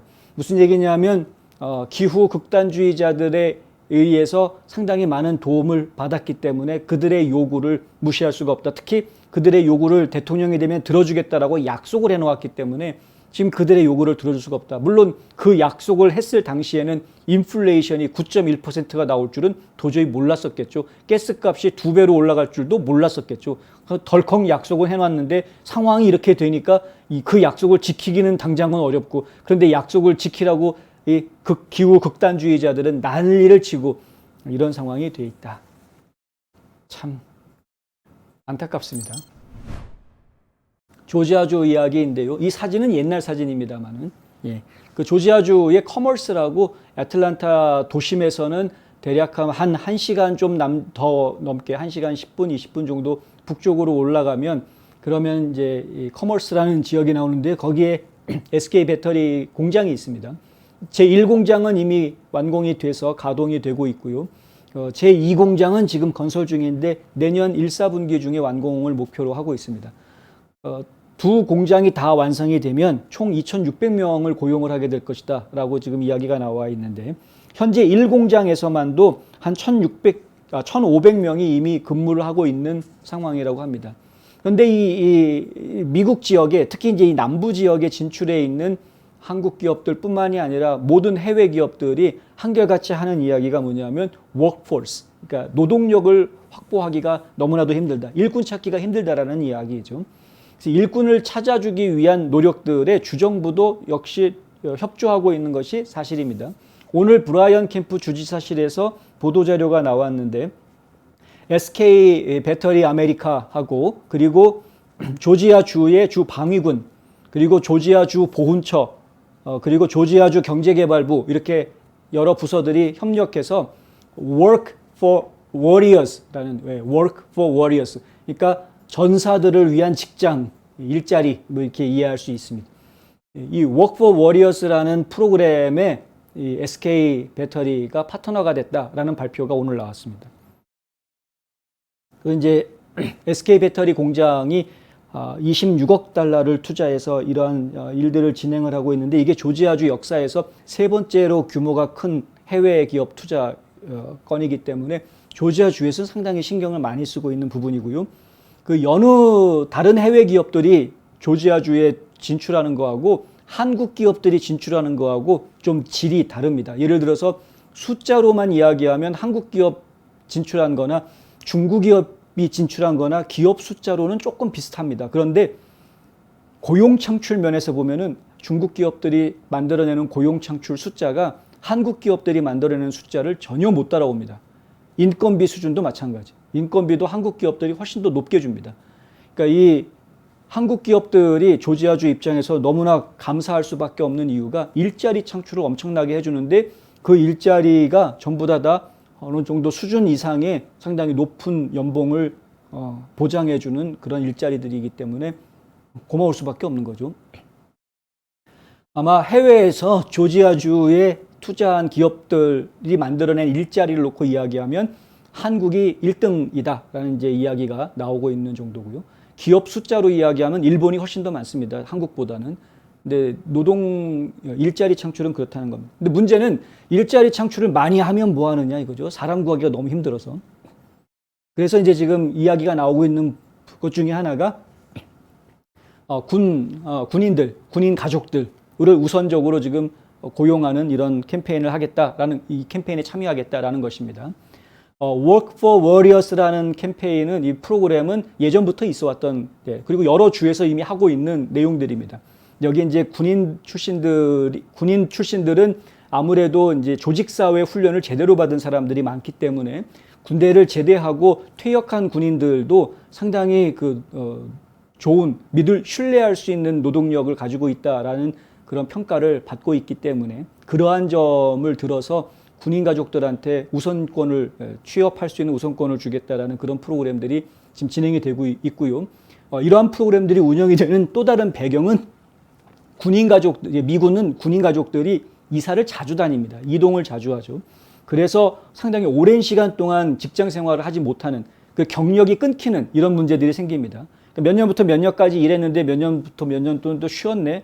그러면 직장에서 사람을 뽑을 때 당신은 왜 이때 쉬었습니까? 뭐 이런 것들이 신경이 쓰이는 부분들이 될 수도 있는 거죠. 이런 경력이 끊기는 부분들, 이런 부분들 때문에 군인이라든가 군인 가족들이 오히려 마땅한 직업을 찾지 못하는 소외되는 계층이 되었다라는 지적이 있었습니다, 예전에. 그래서 이제 그런 군인 가족들이나 군인 혹은 퇴역 군인들이 이렇게 직장을 선택함에 있어서 소외당하지 않도록 도와주겠다라는 취지로 이제 이러한 프로젝트들이 시작이 됐던 것이었는데, 어쨌든 이것이 결국은 경제에도 도움이 될 뿐더러 한미 안보 동맹 관계 이런 거에도 어느 정도 도움을 줄 수 있을 뿐더러 거기에 또 한국에 대한 미국 현지인들의 비춰지는 한국에 대한 이미지, 위상 이런 것들을 더 높여줄 수 있고 친화력을 가질 수 있게 해주는 그런 부분들이어서 긍정적으로 지금 이해하고 있습니다.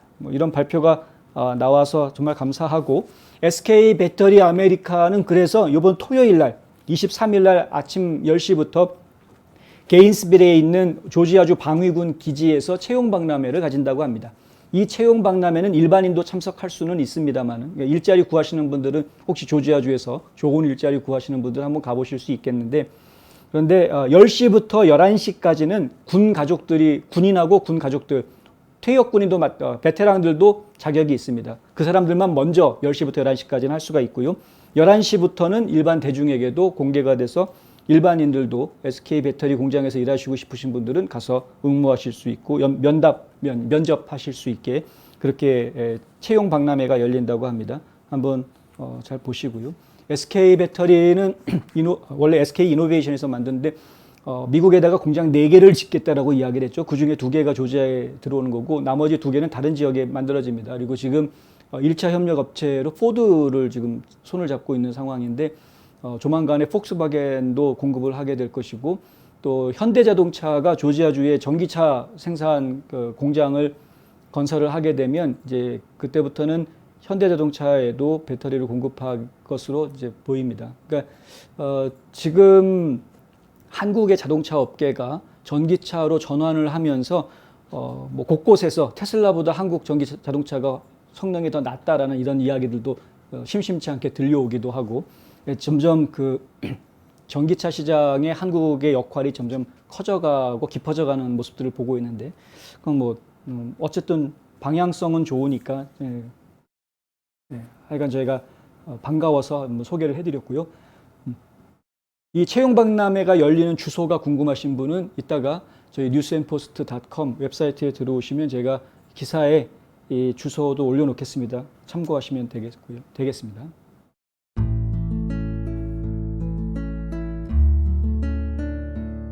안녕하세요. 이상회계법인의 이상엽입니다. 30년 동안 아틀란타 한인사회에 봉사한 역사와 경험을 바탕으로 여러분들의 세무 회계 관리와 재정 은퇴 계획을 상담해드리고 있습니다. 부자되세요.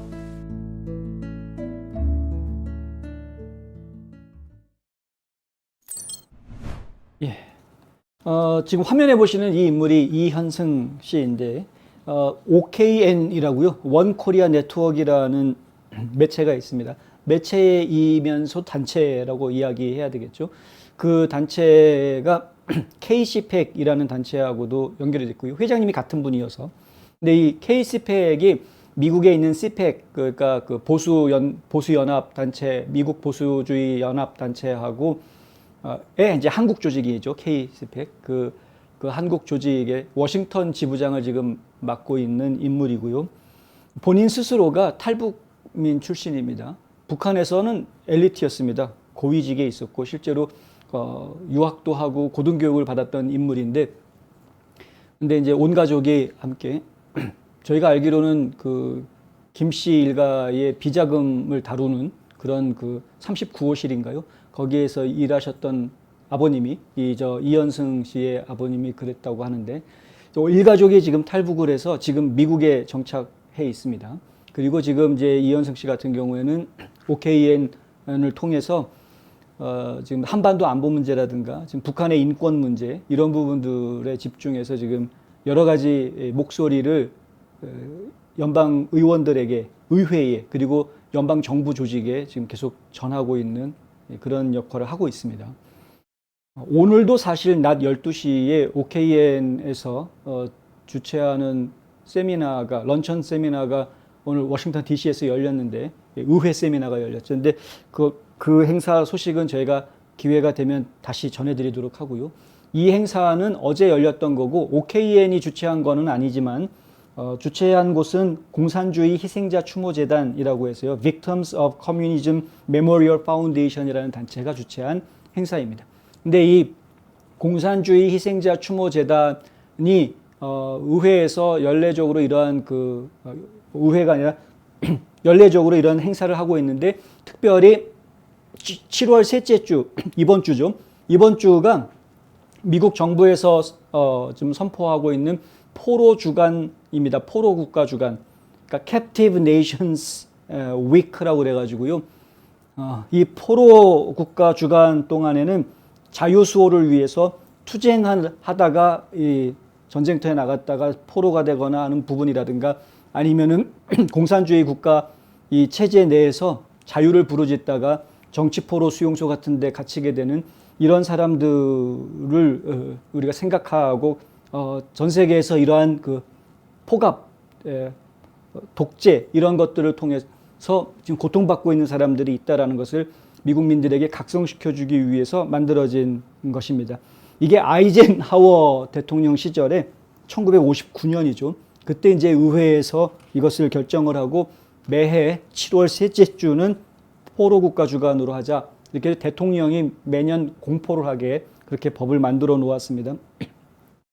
올해도 이제 바이든이 포로 국가 주간이다 해가지고 성명을 발표를 하고 선언을 하는 그런 일이 있었습니다, 월요일에. 근데 중요한 거는 그게 아니라 이 포로 국가 주간을 맞아서 공산주의 희생자 추모재단이 세미나를 어제 가졌는데, 어제 아침 일찍부터 점심시간까지 쭉 세미나를 가졌는데 2개의 패널 토론회가 진행이 됐고요. 그 중에서 두 번째 패널 토론회에 이현승 씨가 참석을 했습니다. 그리고 이제 그 참석한 자리에서 북한의 인권 문제를 이야기를 했는데, 북한의 인권 문제 해가지고 북한 정부만 나무랐던 것이 아니고 문재인 정부가 실수했던 부분도 이야기가 나왔다 하는 것이죠. 그 이야기를 지금 저희가 전해드리려고 합니다. 최근에 지금 한국 내에서 문제가 지금 점점 더 확산이 되어져 가고 있는, 논란이 지금 커져가고 있는 부분이죠. 바로 탈북 어민 2명을 그들이 살인자라는 이유로 북한에다가 송환했던 그 일. 그런데 그 송환하는 절차나 내용이 당시에 정부가 발표했던 거랑 실제 벌어졌던 내용이랑 차이가 있었다라는 보도들이 나오고 있고, 그리고 탈북 어민들이 그들이 비록 살인 행위를 했던 살인범으로 용의자 선상에 있는 것은 분명한 사실인 것 같은데, 그럼에도 불구하고 그들은 남한에 귀화하기를 원했는데 그들의 요구와 달리 북한으로 송환을 시켰다. 그것도 강제로 송환을 시켰다. 이런 정황들이 속속 지금 밝혀지면서 이것이 이제 논란이 되고 있습니다. 그리고 이러한 과정 중에 문재인 당시 대통령의 청와대가 개입했다라는 이야기들도 지금 사실로 다 드러나고 있는 그런 상황이죠. 그러니까 이런 부분들을 가지고 이현승 씨가 쓴소리를 좀 할 수밖에 없었던 겁니다. 뭐라고 이야기를 하냐면요, 자유민주주의 법치로 통치하는 국가인 한국 정부가 어떻게 법을 무시하고 탈북 어민들의 북송을 숨길 수 있는지, 또 고사총으로 자국민을 살해하는 전체주의 정권의 심지어 유죄가 확정되지도 않은 사람들을 넘길 수 있느냐, 이런 이야기를 한 거고요. 그것이 사람이 먼저라는 슬로건을 내건 소위 인권 변호사 대통령 정부에서 벌어질 수 있었다는데 나를 화나게 만들었다. 이렇게 이야기를 했습니다. 이 이야기는 보이스 오브 아메리카 뉴스에도 그대로 방송이 됐고요. 이현승 씨는 또 이런 말도 하는데요. 자신뿐 아니라 가족 모두 공산주의 독재자들이 무엇을 빼앗았는지 알지 못했었다. 북한에서는 아무도 자신에게 진실을 말하지 않았고 북한 밖에서 들려오는 소리도 우리에게는 닿지 않았다. 공산주의 독재자들이 우리의 눈과 귀를 막고 세뇌했기 때문이다. 자유를 위해 투쟁하지 않으면 결국 자유를 잃게 될 것이다. 이제 이런 이야기들을 했다고 하는데 이건 분명한 사실입니다. 자유는 지키기 위해서 내가 계속 가지고 있기 위해서 우리가 끝없이 싸우고 지켜내야 되는 것이지 거저 주어지는 공기 같은 게 아닙니다. 거저 주어지는 것이 아니다. 근데 이제 이걸 잘못 알고 계시면 곤란하겠다라는 이야기. 이거 자유를 속박을 당해 본 사람들은 자유가 얼마나 소중한지를 뼈저리게 알 수밖에 없는데 태어날 때부터 자유민주주의 국가에서 태어나가지고 살아왔던 분, 자유를 너무 당연하게 누리고 살아왔던 분들은 이게 무슨 말인지를 잘 이해를 못하죠, 사실. 그게 저희는 좀 안타깝다. 최근에 이승만 초대 대통령의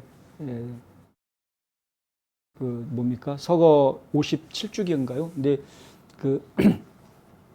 추모 행사들이 여기저기에서 열렸습니다만은, 그러니까 이승만 대통령이 대한민국을 건국을 했을 때 이 당시에 자유민주주의 기조로 국가를 세웠다라는 부분이 얼마나 중요한 것이었는지 많은 사람들이 잘 이해를 못하고 있었던 것이 사실이죠.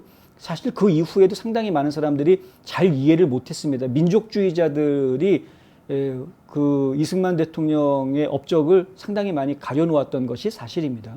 민족주의가 나쁘다라고 얘기하고 싶지는 않습니다. 나름대로 민족주의도 나름대로 중요한 부분들이 있고 지켜져야 될 요소들이 충분히 있습니다만은, 근데 어쨌든 소중한 것들을 다 지켰으면 좋겠는데 이 여러 의견을 가진 사람들이 나만 소중하고 남의 의견은 다 틀렸다라고 막 이야기를 하는 바람에 다른 사람의 의견도 존중이 되어주고 좋은 엑기스들만 우리가 후세들에게 물려주었으면 참 좋았을 텐데 그러지를 못하고 내 거는 좋고 네 거는 틀렸어, 잘못됐어 라고 공격들을 하면서 이게 지금 뭐 뒤죽박죽이 돼버리는 사회가 돼버렸죠, 한국이.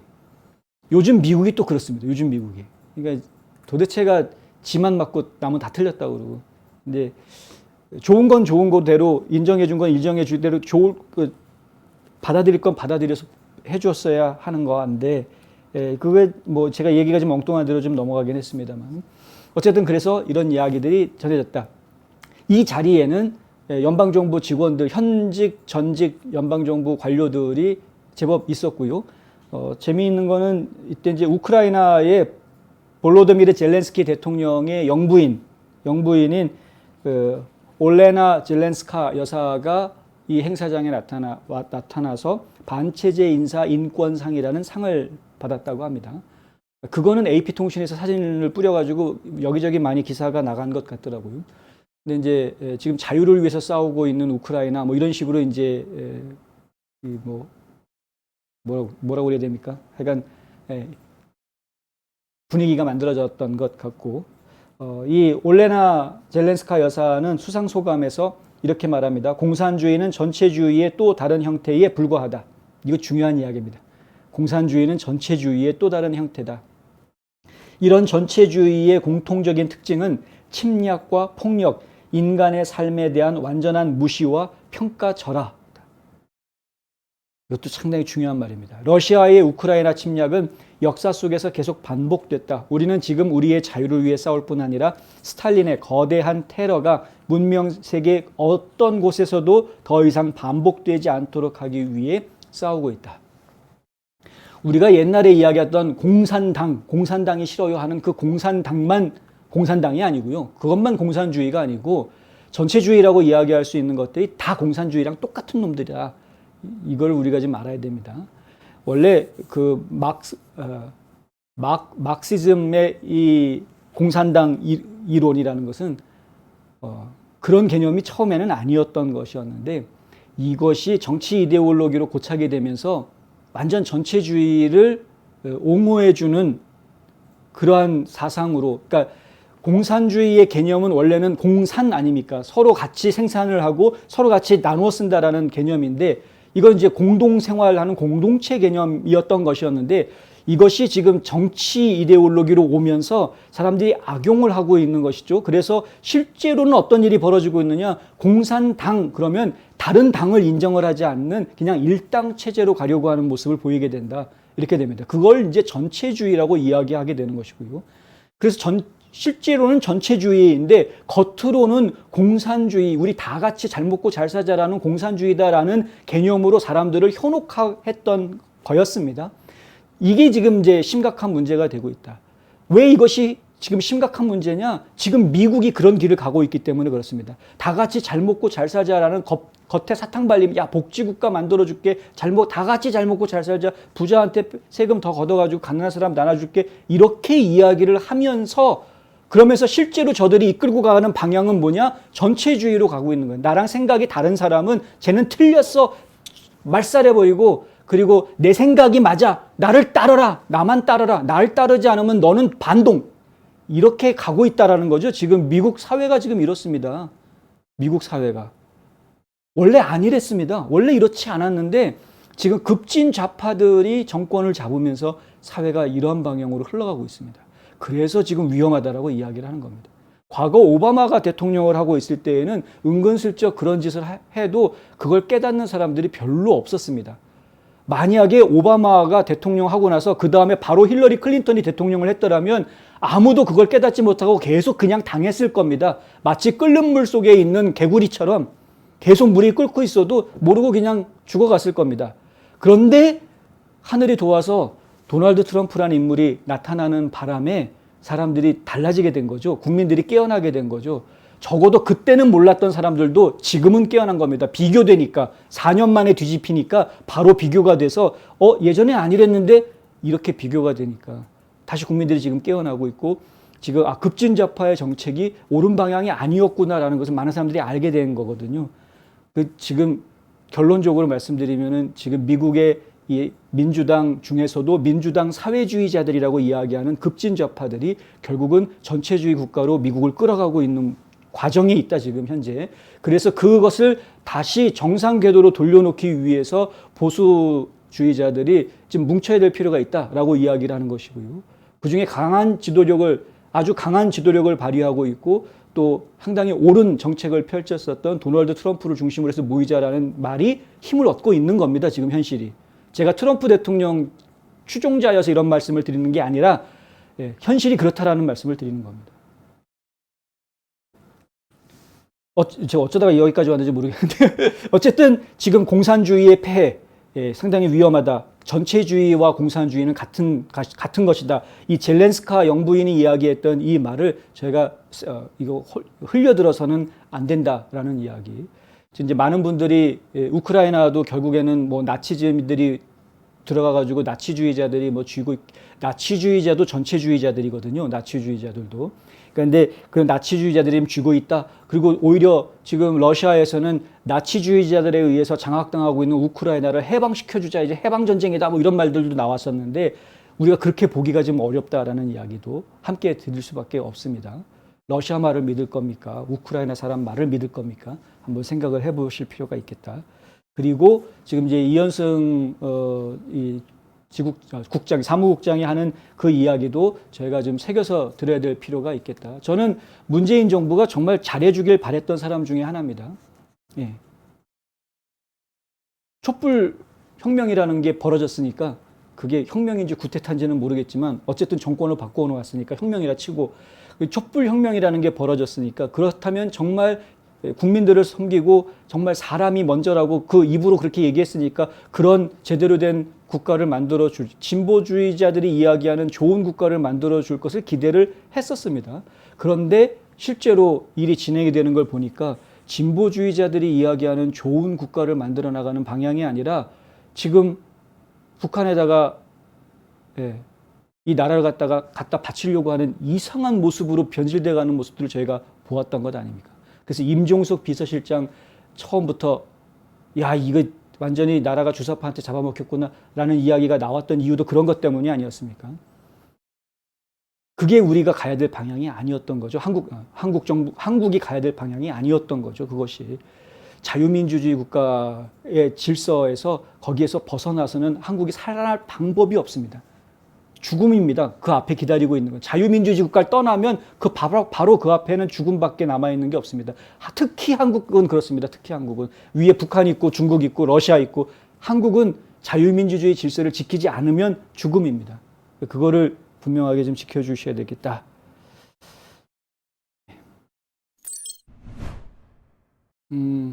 이거는 그냥 뭐 아셔야 될 것 같아서 말씀드리는 것이고요. 오늘 이바나 트럼프 여사에 대한 장례식이 있었고요.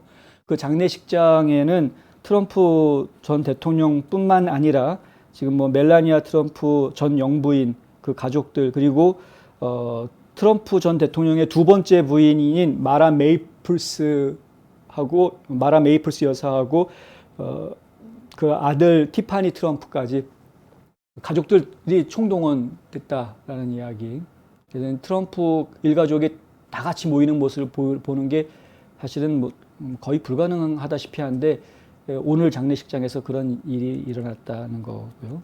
그래서 뭐 여러 매체에서 사진이 나왔던 것 같습니다만 어쨌든 이바나 트럼프가 이 부동산 제국을 건설하는데 아주 중요한 역할을 쓰고 큰 힘이 되어주었던 것은 뭐 다들 알고 계신 사안이고 결국은 그러한 부동산 제국을 이룰 수 있었기 때문에 트럼프가 대권에 도전할 수 있었던 힘이 거기에서 나왔던 것도 많은 분들이 알고 계실 테니까요. 그러니까 그런 면에서는 또 이바나 트럼프를 기억해 주려는 분들이 또 많이 계신 것 같습니다. 어쨌든 유가족들이 좀 마음의 상처를 빨리 씻어내길 바랍니다. 이방카가 뭐 상처를 많이 받았다라는 이야기를 들었는데 갑자기 사망했다라는 이야기가 나오고요. 몸에 둔기로 인한 부상이 사망에 이르게 한 원인이 됐다. 뭐 이런 이야기 정도까지는 저희가 전해드릴 수 있을 것 같은데 갑작스럽게 사망한 거여서 가족들의 슬픔이 좀 더 큰 것 같습니다. 근데 어쨌든 이런 일이 있었다라는 소식까지 전해드리고요. 오늘 제가 준비한 소식은 여기까지입니다. 아무래도 이제 유튜브 쪽에서 방송을 못하니까 댓글이 그만큼 많지는 않습니다만은, 네, 하여튼, 네, 진원스님 감사하고요. CDBY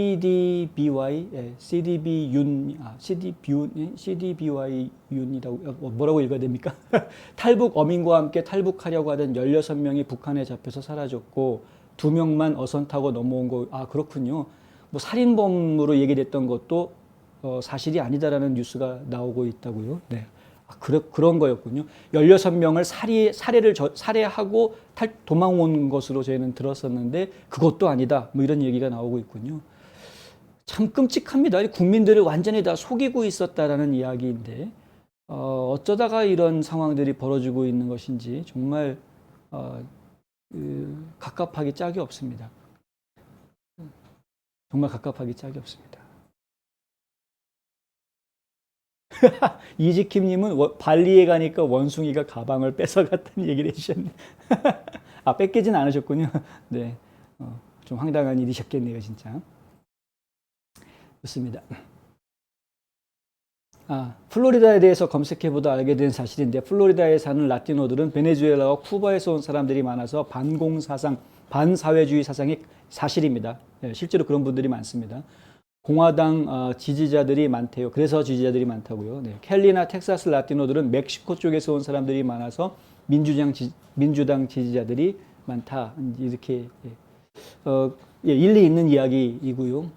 특히 쿠바에서 자유를 찾아서 미국으로 넘어온 분들은 플로리다하고 쿠바하고 바로 붙어 있기 때문에 언제든 다시 쿠바를 되돌아가는 쿠바가 다시 이제 민주주의 국가로 민주주의로 해방되는 쿠바를 좀 기다리는 분들이 아직까지도 많이 계십니다. 근데 그런 날이 언젠가 왔으면 좋겠습니다. 지금 버락 오바마는 독재자가 지금 계속 통치하고 있는 쿠바를 그대로 인정해주고 국교를 선언을 했었는데 트럼프 대통령이 다시 막아놨습니다만은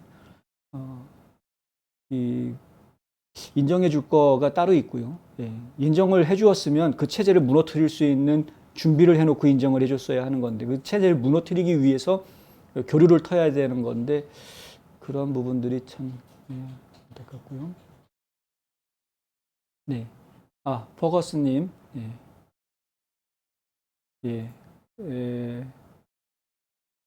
이지킴님 남편님 저랑 같은 생각이시요 알겠습니다. 예. 네, 제이베팅님 감사하고요. 조셉 플로리다님 템파 제일감리교회 심우하고 계신 목사님이시죠, 조셉 플로리다님. 네. 네. 사역하시는데 성령이 크게 역사하시기를 저희 기도하겠습니다. 그건 지금 전국적으로 미국의 정상화 그리고 조국을 위해서 또 특히 이제 북한 정권의 몰락, 남북의 평화 통일 이런 것들을 위해서 그리고 이제 해당 지역의 지역 사회 복음화를 위해서 기도하시는 분들이 계속 늘어나고 있는 모습인 것 같습니다. 최근에는 카카오톡의 단톡방에 뉴욕 지역에서 이렇게 뉴욕 지역 복음화를 위해서 기도해달라고 각자 집에서 기도해달라고 호소하는 그런 카톡이 돌고 있는 모습을 보았는데 저는 개인적으로 좀 반가웠고요. 애틀란타는 매주 화요일마다 화요기도회가 그런 모임을 가지고 있고 지금 제가 다음 주에 좀 자세히 전해드리겠습니다만은 텍사스 같은 경우에도 텍사스 같은 경우에도 휴스턴, 달라스 해가지고 여러 지역에서 이런 그 나라를 위해서 기도하시는 분들이 매일 새벽마다 기도하고 계시다라고 제가 얘기를 들었고요. 그러한 그 국가를 위한 그 기도, 나라가 온전히 가기 위한 기도 이런 것들이 진짜로 세상을 바꿉니다. 그런 기도가 없는 것과 그런 기도를 하는 것과는 엄청난 차이가 있습니다. 이것은 역사에서 실제로 많이 증명이 된 사실입니다. 그거는 제가 꼭 기독교만 이러라고 이야기하고 싶지는 않고요. 저는 개인적으로 불교도시면 불공을 드리든가, 그러니까 기도를 좀 하시라. 기도가 없는 종교는 없습니다. 그러니까 서로 다른 종교를 가지고 계시다면 본인이 가지고 있는 종교에서 계속 기도해 주십시오. 나라를 위해서 올바른 방향으로 갈 수 있도록. 공산주의로 가면 종교는 탄압받습니다. 종교 자체를 인정을 안 합니다. 공산주의자들은. 그러니까 종교를 가지신 분들은 반드시 기도하셔야 됩니다. 살기 위해서. 요즘은 텍사스 라티노들도 공화당 성향으로 많이 바뀌고 있습니다. 라고 진원 스님 얘기해 주셨네요. 텍사스 라티노들이 지금 많이 바뀌고 있다는 건 수치로도 나오고 있습니다. 텍사스 지역도 그렇고 애리조나, 뉴멕시코 이런 곳들도요. 지금 라틴계 이주민들의 이 성향이 과거에는 민주당이 더 많았는데 지금은 공화당 지지하는 사람이 더 많다라는 통계는 여기저기에서 많이 나오고 있습니다. 그렇게 이제 변화들이 일어나는 걸 보면 이거는 분명한 겁니다, 사실이. 지금 우리 미국이 가야 될 방향이 왼쪽이 아니라 지금 오른쪽으로 좀 땡겨 와야 될 상황이다라는 건 이건 분명한 사실인 겁니다. 그래서 제가 지금의 시대 정신은 보수주의일 수밖에 없다라는 말씀을 자꾸 드리게 되는 이유도 거기에 있는 것이고요. 제가 누구 편을 들어서가 아니라 지금 미국의 현실이 그것이 필요하기 때문에. 한국도 마찬가지거든요. 한국도 지난 몇십 년 동안 굉장히 좌경화되어져 왔습니다. 알게 모르게. 제가 자랄 때부터 교육받았던 내용들도 굉장히 좌경화되었었고요. 그러니까 이 젊은이들, 어려서부터 좌경화된 교육을 받고 자라났던 젊은이들은 설득하기가 상당히 힘들다는 거 아닙니까, 지금? 이게 굉장히 오랜 시간 동안 좌경화되어져 온 사회이기 때문에 이 올바른 방향으로 바꾸는 게 하루아침에 되기가 어렵습니다. 이렇게 힘든 일은 기도밖에는 답이 없습니다. 기도밖에. 다시 한번 기도해달라, 하자라는 이야기 다시 한번 드리고요. 그리고 저희가 이번 8월 4일부터 7일까지 텍사스주 달라스에서 열리는 CPAC 행사에 취재차 갑니다. 출장을 가게 되니까요. 혹시 달라스 지역에서 저를 보고 싶으신 분이 계시면 보고 싶으신 분이 계실지 모르겠습니다만은 8월 4일 날 낮에는 만나뵐 수 있는 여유가 있습니다. 혹시 시간이 되시는 분들은 일정을 좀 쉐어해서 얼굴 볼 수 있는 시간 만들면 좋겠다는 생각도 있고요. 그리고 저희가 출장 가서 좀 더 열심히 잘 취재하고 올 수 있도록 후원해 주실 분들은 얼마든지 환영입니다. 저희 기다리고 있습니다. 연락 주시고 도와주시면 감사하겠습니다. 오늘도 끝까지 시청해 주셔서 정말 감사하고요. 저는 내일 또다시 새로운 소식 가지고 여러분 찾아뵙도록 하겠습니다. 감사합니다.